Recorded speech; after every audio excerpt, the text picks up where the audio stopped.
Welcome, everyone. Today we're setting out on a really fascinating exploration, looking into the long, complicated, and sometimes, well, pretty surprising history of England. This isn't going to be just a list of kings and dates. We want to get under the skin of it, understand how this nation evolved over 2,000 years, what really made it tick.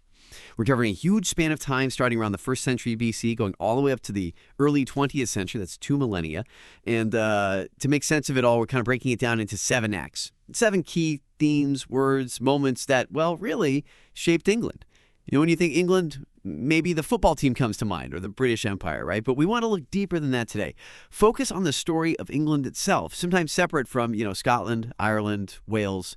Really get to the heart of this specific part of the island. That's a great way to put it. We're aiming for a more complete picture, not just what happened, but crucially, why it mattered, and how moments that might seem small at the time, a decision here, a building there, ended up having these, well, huge global consequences that we still feel today. So, yeah, let's dive in. Okay, Act 1. Let's go way back. 1st century BC. The Roman Republic is making waves. Julius Caesar makes his first trips over to the island. And it's important, like you said, this isn't England yet, it's Britain. So Caesar didn't even know if it was an island at first. So what was the Roman view, this rainy place off the coast of Gaul? Well, initially it wasn't about grand conquest for them, more like checking it out, reconnaissance, maybe seeing if they would get some tribute, some taxes. Britain actually had this sort of semi-detached relationship with the main Roman Empire, which was very Mediterranean-focused. Trade, taxes, yes, but not full-on imperial control right away. But that changed, didn't it? That sort of casual approach became much more serious. Why the shift? And why focus so much on the southeast, near modern France and Belgium? Resources, basically. Fertile land, potential wealth. That changed the calculation. And once they committed, their impact was, well, enormous. They built Hadrian's Wall up north, literally drawing a line between civilized Roman territory and the barbarians. A physical statement. Huge. And they brought Latin, which of course influenced English later, and Christianity, that's key, plus urban development. Londinium, London started with a bridge, then wharves, walls, roads, connecting everything, Roman engineering, aqueducts, baths, amphitheaters, raising the quality of life, Roman style. But then, 410 AD, poof, they're gone. London basically gets abandoned for, 200 years? Mm-hmm. And so much of that Roman culture just disappears. Except, as you say, Christianity. That thread holds. It's kind of strange, isn't it? It really is. You'd think it would all just crumble, but that spiritual element persisted. Yeah. Where the Romans leave, and there's this power vacuum, like elsewhere in Europe, and into that gap come new players, Germanic tribes. Right, the Anglo-Saxons. So who were they exactly, and how did they start building something new? Yeah, primarily the Angles and the Saxons. They become dominant. And it's fascinating, the name England literally comes from the Angles, Angle land. They weren't just moving in, they were laying down the foundations of a whole new identity, really distinct from the Roman past. And they brought different political ideas too, right? This concept of the king as first among equals, not some all-powerful ruler. Exactly. Very different from some other models emerging in Europe. The king wasn't above everyone, chosen by God necessarily. It was more consultative. So barons, priests, local figures, they had a say in choosing the king and advising him. Mm-hmm. Which meant power wasn't always stable. It could go up and down. It depended a lot on the individual king. Which brings us to Alfred the Great, 9th century. Alfred, yes. And his son, Edward. Alfred's often called the father of England. Not just because he fought off the Vikings, though he did that very effectively. But he was clever. He didn't just beat them, he made peace. He even got Viking leaders to convert to Christianity, which led to assimilation. Many settled down, became part of the fabric. And he built a navy. The first British Navy. Incredible foresight.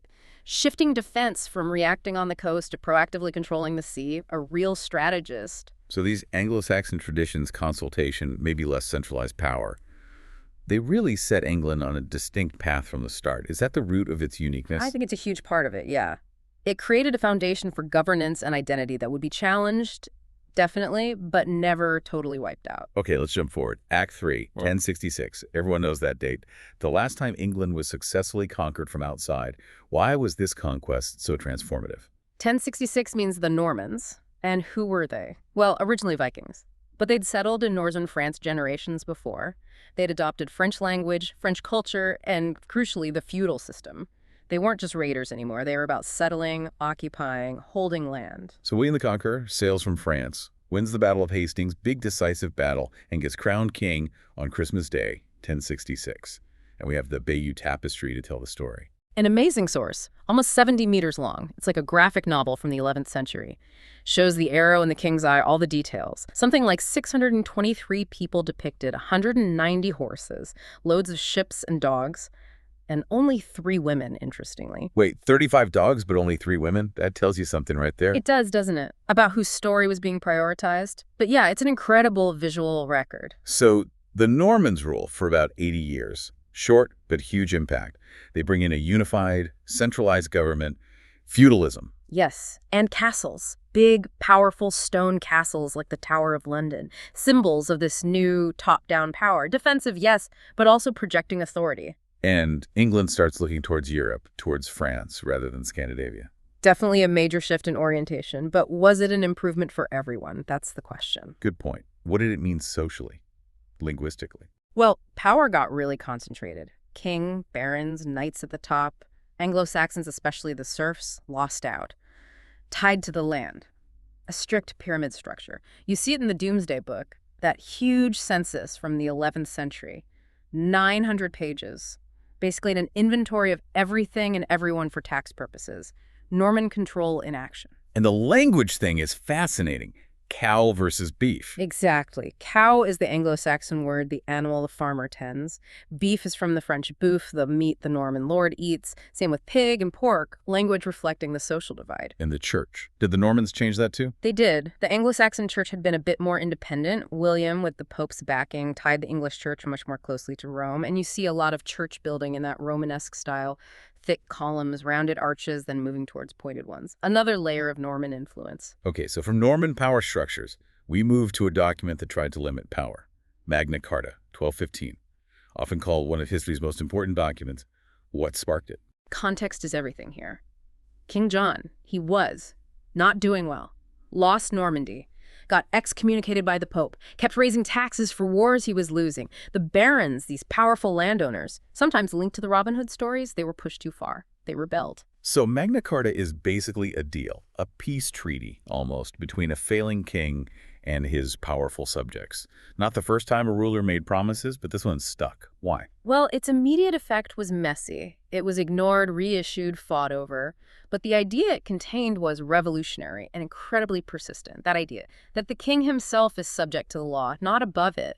That concept just wouldn't go away. It kept getting brought up, fought for. That's its genius. And it laid groundwork for things like fair trial, rule of law. Absolutely. Principles that are fundamental to legal systems all over the world now.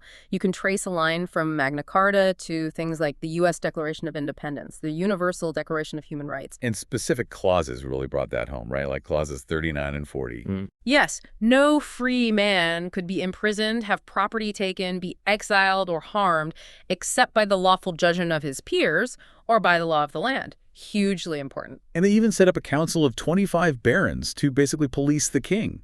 They could seize his stuff if he broke the rules. That was the plan. It showed they were serious. Imagine that level of check on royal power back then. It was radical compared to systems where rulers could just take what they wanted. So even if it wasn't perfectly followed right away, the principle of limited power, of codified rights, was established. Exactly. A cornerstone for England's future political development. Okay, Act 5.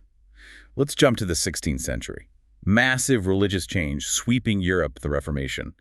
But England's version was different. What happened? It famously starts with Henry VIII. He was actually a defender of the Pope early on, called Defender of the Faith, but he desperately wanted a male heir. His wife, Catherine of Aragon, hadn't provided one he recognized. He wanted a divorce. The Pope refused. And there was big politics involved too, wasn't there? Catherine was related to the Holy Roman Emperor, Charles V. She was his aunt. So granting the divorce would have seriously angered one of the most powerful rulers in Europe. Henry's move wasn't just personal. It was a major geopolitical gamble. It distanced England from that powerful Habsburg influence and asserted England's independence.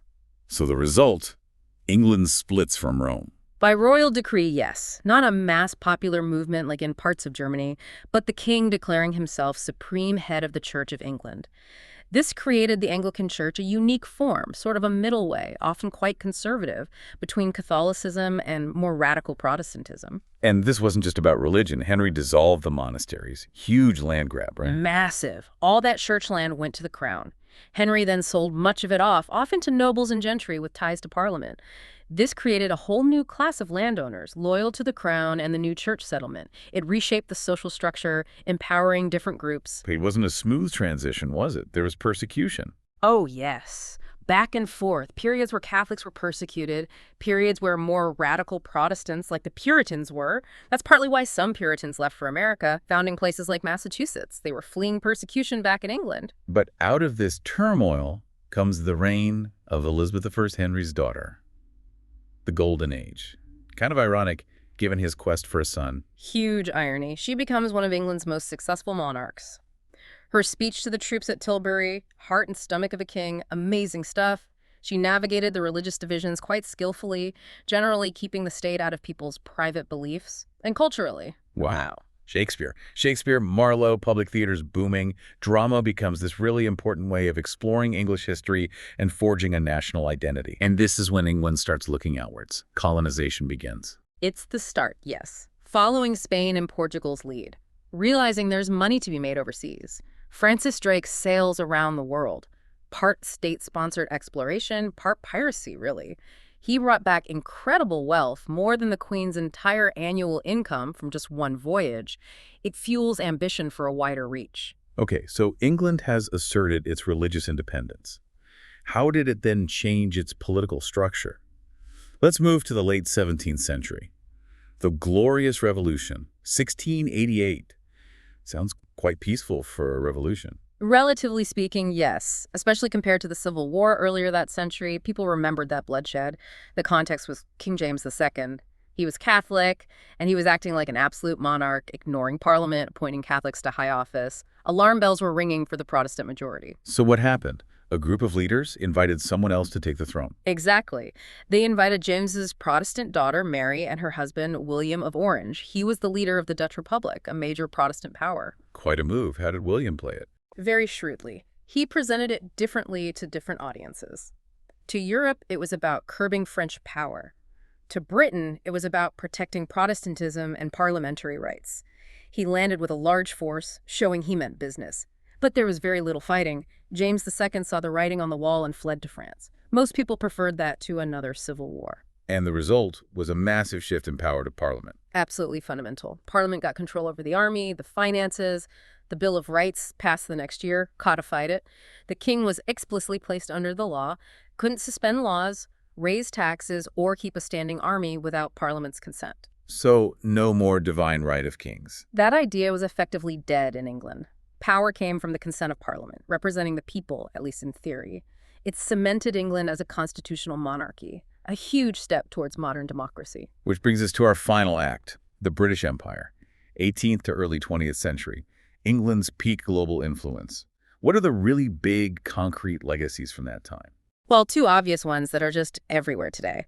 The English language itself, globally dominant, and perhaps surprisingly football. It was exported deliberately, in a way, by sailors, merchants, schools, as a way to spread British culture. Low cost, easy to play, and it stuck, becoming this huge post-colonial unifier. The scale of the empire was just mind-boggling. The empire on which the sun never set, governing maybe a fifth of the world's population. Something like that at its peak, yeah, around 500 million people. And its impact shaped the modern world profoundly. Government systems, international law, the borders of so many countries today, think Middle East, India, Pakistan, parts of Africa, Canada, many trace back to imperial lines drawn on maps, often sowing seeds of future conflict. And this happened alongside the Industrial Revolution. They fed each other. Britain's industrial and economic lead gave it the power, military and political, to build and maintain the empire. It was the first truly global superpower. How did they do it? Trade and navy seem key. Absolutely. A powerful navy protected trade routes and colonies. And trade fueled the wealth. But it wasn't just government action. Private investors, companies seeking profit were huge drivers, setting up trading posts, expanding territory, often way ahead of official policy. It was this blend of state power and private enterprise. And the economic model was? Colonies often became sources of raw materials, cotton, sugar, tea, rubber shipped to Britain, and then they were captive markets for British manufactured goods, often led to distorted single-product economies in the colonies, plus strategic grabs places like Singapore, the Suez Canal controlling global choke points. And the justification, this white man's burden idea. That was the ideology, yes. A belief, or perhaps a self-justification, that they were bringing civilization, progress, Christianity to backward peoples. Of course, that often masked racial hierarchies, exploitation, and the brutal realities of colonial rule. So it's a really complex legacy. Incredibly complex. There's the dark side.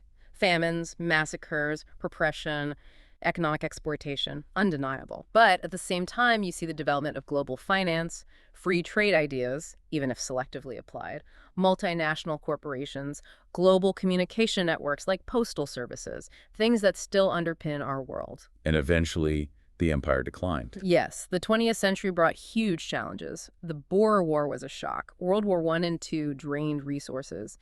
New powers rose: Germany, Japan, eventually the US and Soviet Union. Britain's role shifted, but the impact was already made. So that's our journey, 2,000 years in 7 acts. From Roman Britain, this sort of outpost island, to a vast global empire. It really highlights the impact of those big shifts: the Roman foundation, the Anglo-Saxon identity, the Norman reordering, and then those crucial moments like Magna Carta, the Reformation, the Glorious Revolution, defining England's unique political and cultural path. A path full of contradictions, change, immense influence, creating legacies we live with every day, from the language we're speaking now to global institutions. Makes you think, doesn't it? How much that past is still present. It really does. And maybe thinking about England's story, how power shifted, how identity formed, how law evolved, maybe it gives you a fresh lens to look at the history of other places too. What parts of this long, complex story really resonate with you? Something to ponder. Thank you for joining us on this exploration today. We hope you found it as fascinating as we did.